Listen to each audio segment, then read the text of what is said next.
When you're pregnant, especially towards the end, your body releases a lot of what's called relaxin, and that helps mainly your pelvis to relax and become a little more flexible for the birth process. But, it doesn't just target that one area. It can definitely have an effect on your rib cage as well.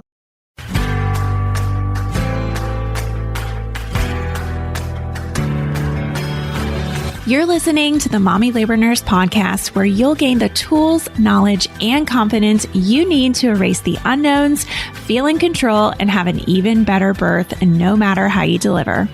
My name is Liesl Teen, mom of two, practicing labor and delivery nurse, and your host. From over 8 years and counting of working at the bedside, I know that knowledge is the key to an even better birth. So tune in each week to learn about all things pregnancy, birth, and postpartum from me, a labor and delivery nurse that's seen it all. And now let's get into this week's episode. This week on the Mommy Labor Nurse podcast, I am going to answer 2 questions submitted by mamas to the MLN listener line. The first question is from Sarah, who is currently 25 weeks pregnant and looking for more information about placenta previa. I love this question because it's actually pretty common to get told that you have a previa at your anatomy scan, which is about usually somewhere between 16 and 20 weeks, but there is still a lot of time for it to move. So I will answer her question and educate about previas in general. And then the second question will have us shifting to postpartum to talk about what's normal and what's not when it comes to rib pain after birth. Interesting, right? We're going to be talking about rib pain. Let's do it. All right. So if you want to listen to another Ask Me Anything style episode after this one, check out episode 137, Ask Me Anything About Labor and Delivery. And if you want to submit a question to be answered on an upcoming show and possibly hear your voice, it's so fun. Simply call 919-213-8719 and just leave me a voicemail. Hi, Liesl. My name is Sarah. I'm currently 25 weeks pregnant. I was diagnosed with placenta previa, total or complete, however they call it. And I just wanted to know, what are the chances of it changing and shifting and moving away from the cervix? Because I've kind of seen some mixed information out there saying that it's very likely to move and some other information saying that it's not likely to move. I just wanted to kind of know what to expect, whether I could do a natural vaginal birth or a cesarean. I greatly love your input and I love your show. Thank you so much. All right, placenta previa, let's talk about it. I thought it would be fun to start off this episode and actually talk about the word previa and where that word comes from. So I Googled it, of course, can't just pull that out of my head. So previa is a combination of 2 words, okay? Pre and via, right? So pre means before, right? Usually in most words, I guess all words, pre means before, and via means way. So when I say way, I mean like passageway. So if we put those 2 together, in medicine, if we label something a previa, it probably means that it's before the passageway. So it's blocking the exit. And what's the exit? The cervix, your vagina, childbirth, right? And that's exactly what a placenta previa is. It's when your placenta blocks the exit, the out. There's also something called a vasa previa, which is vasa means vessel. And that is when the vessels block the exit, the passageway, when the umbilical cord covers the cervix. Okay, cool. Got a little lesson. So let's talk about placenta previa because that is what this question is about.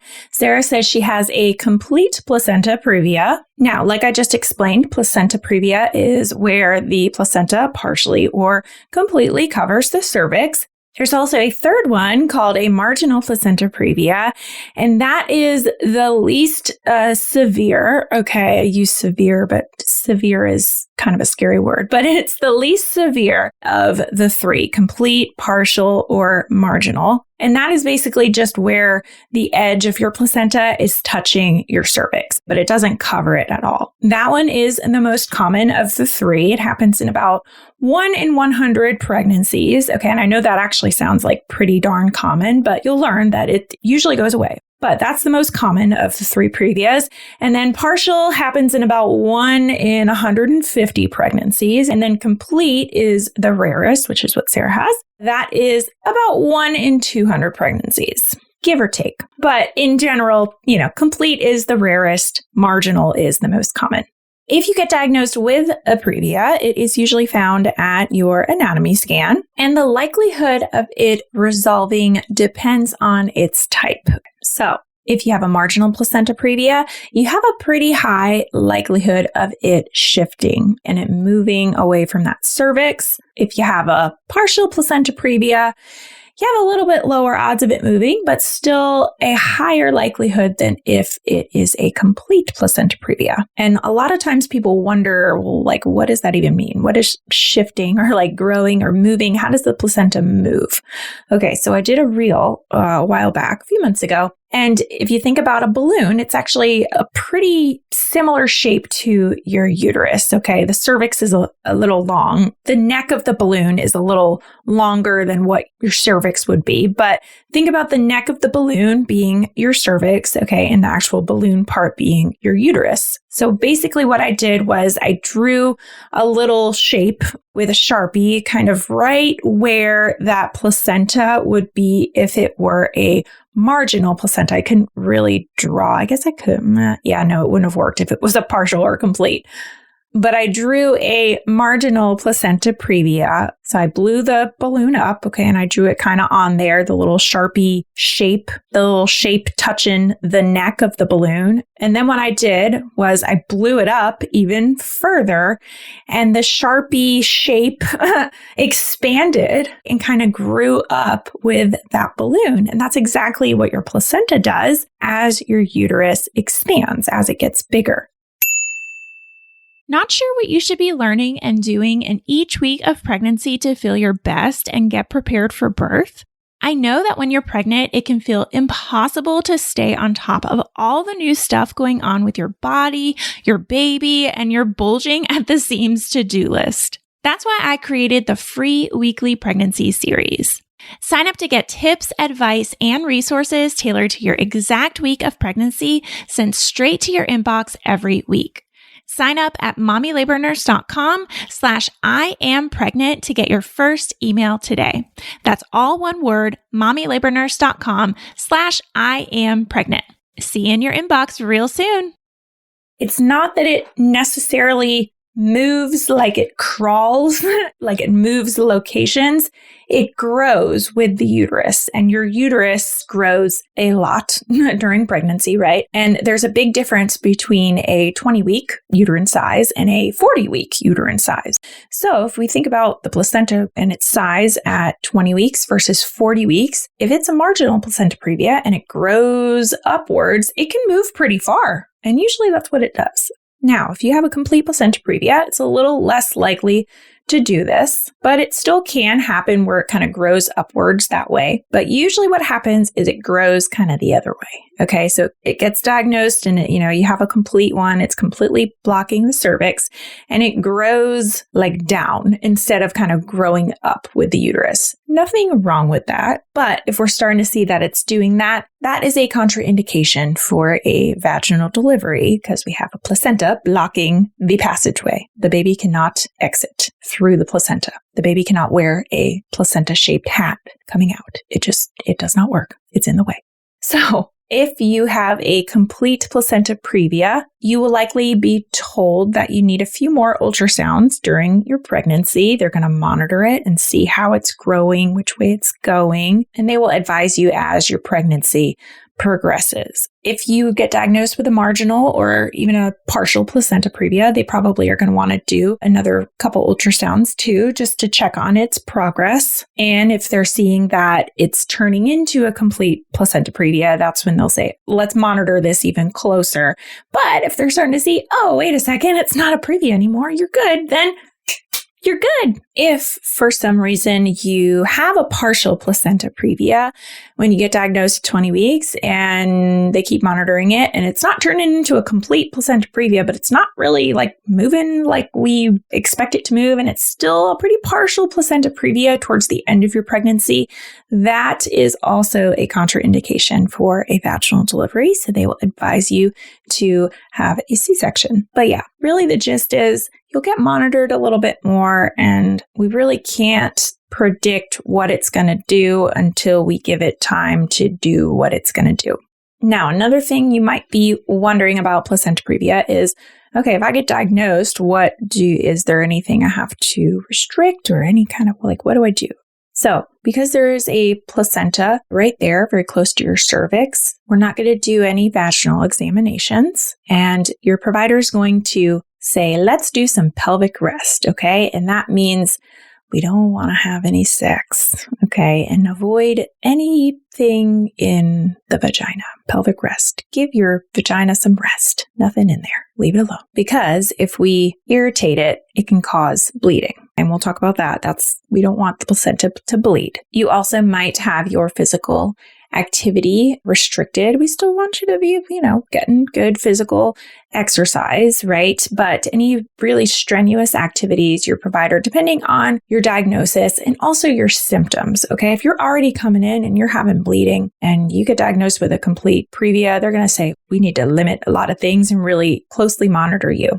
Sometimes you can even be hospitalized with a placenta previa, even if you get diagnosed very early on, because the reason why we don't want you to be bleeding with this placenta previa is, if you think about the placenta, what is its job? Its job is to nourish baby. So it's this big old organ that has a bunch of vessels and blood, and it's attached to your uterus. And if it's covering the cervix, there's a little kind of portion there where it's not attached to the uterus in the way that it would be if it's just on the uterine wall, okay? Because the cervix is just a little different. So that means that it has a higher likelihood of continuing to tear away from your uterine wall. And when it does that, we get lots of bleeding. And also can be detrimental for baby because those vessels are not attached anymore. It can also be dangerous for you. Now, in rare cases, you can be bleeding so much, right, that you can lose a lot of blood really, really quickly because you've got,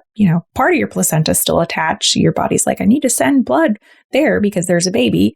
But if part of it's not attached, then your body's sending blood and it's not going through your placenta. It's just pooling and you're just bleeding, and then you'll just have vaginal bleeding. Sometimes the podcast is tricky because I'm doing a lot of things with my hands, and I wish I had a model and I could be like, look, this, but it's okay. Anyways, we don't want you to bleed. All right, the sound of that heartbeat means it's time for this week's segment of Birth It Up, Babies. This one says, hi, Liesl. I just wanted to say thank you for everything you do and all of the ways you are helping mamas to feel empowered and prepared for birth. Myself, my twin sister, and our good childhood friend were all pregnant at the same time and all due within 5 weeks of each other. Cool. I should have all three of you on the podcast. Remember I did that episode a while back where I had 2 twin sisters on? That one was so much fun. We all follow your page and took your birth courses, and I can't stress enough how much more empowered I felt this go around. My first birth was traumatic and I was completely unprepared. This time I was informed, confident, and calm. Your pain coping strategies helped me tremendously. I was able to be fully present for the entire experience, and it was truly one of the best experiences of my life. I truly can't thank you enough. Oh, it's so sweet. And she sent me a bunch of heart emojis. Oh, love it. Now, if you want to have an even better birth, just like this mama, head on over to mommylabornurse.com/courses to learn more about our 3 online on-demand birth classes. Your provider also might say, don't be going anywhere real far. Don't travel a whole lot. Okay, we want to stay close to our doctor's office just in case you did start bleeding. And like I've said, they'll say, depending on what type of previa it is and your symptoms, we're going to monitor you more, and this will be your plan moving forward. And then the final kind of question I get a lot when I talk about previa is there anything I can do to encourage it to move? Can I do some sort of stretch or exercise or what? Okay. There is no evidence-based thing you can do to encourage your placenta to move. The only thing I tell people to do is obviously follow your provider's direction or instructions, right? Restrictions, stuff we just talked about, and think uplifting thoughts. You see, pun there. Up. We want to do up. Uplifting. Okay. Hi, Weasel. First and foremost, my daughter is crying in the background, but I have a 12-year-old and a 7-week-old, and my pregnancies were both super different. I was just wondering if you could answer whether or not rib pain is common postpartum. I have super tender ribs, and my upper thoracic region is super tender to the touch. I don't know if it's just weakened ab muscles or if my daughter did major ticking and my body is just still kind of recovering from labor and delivery. Anyways, I love listening to you and I love your community and I appreciate all your help. Thanks. Question number 2. Let's talk about some rib pain. Rib pain is one of those things. So whenever we talk about pain, the P word on the podcast, I always have to give the disclaimer of, hey, talk to your provider, right? This is not medical advice here. This is just a podcast about pregnancy. And I am a medical provider, but I cannot assess your individual circumstance, right? So we want to get it checked out. But let's talk about why rib pain might be a thing after you have a baby. So it kind of makes sense why rib pain might be a thing while you're still pregnant, right? Because your uterus grew and it got bigger and it's putting a lot of pressure on those ribs right there. Some people have pregnancies that are very high too, so that can cause the rib pain to be significantly worse. But you would think after you have the baby, the rib pain would go away. Well, sometimes it doesn't. After you give birth, your rib cage, especially if you had like a high pregnancy, your rib cage kind of expanded and it was expanded for a little while towards the end, right? So it's slowly going back to its original state, just like your entire body is. But it can take some time for your ligaments and your muscles to readjust in this area. And as everything is adjusting, it can definitely lead to some lingering kind of rib pain.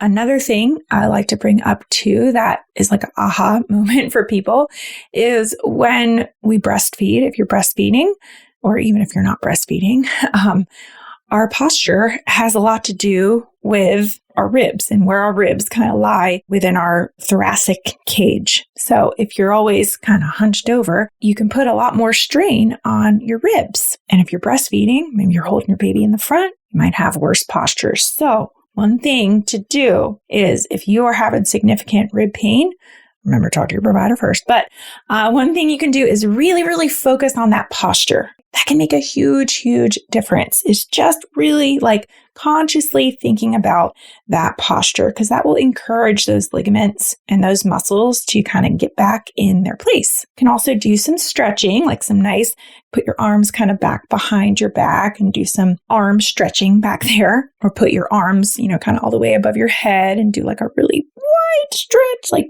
almost like you're about to do a back bend, but don't do a back bend unless you're like a gymnast or something. I mean, I guess you could do a back bend, but I probably wouldn't.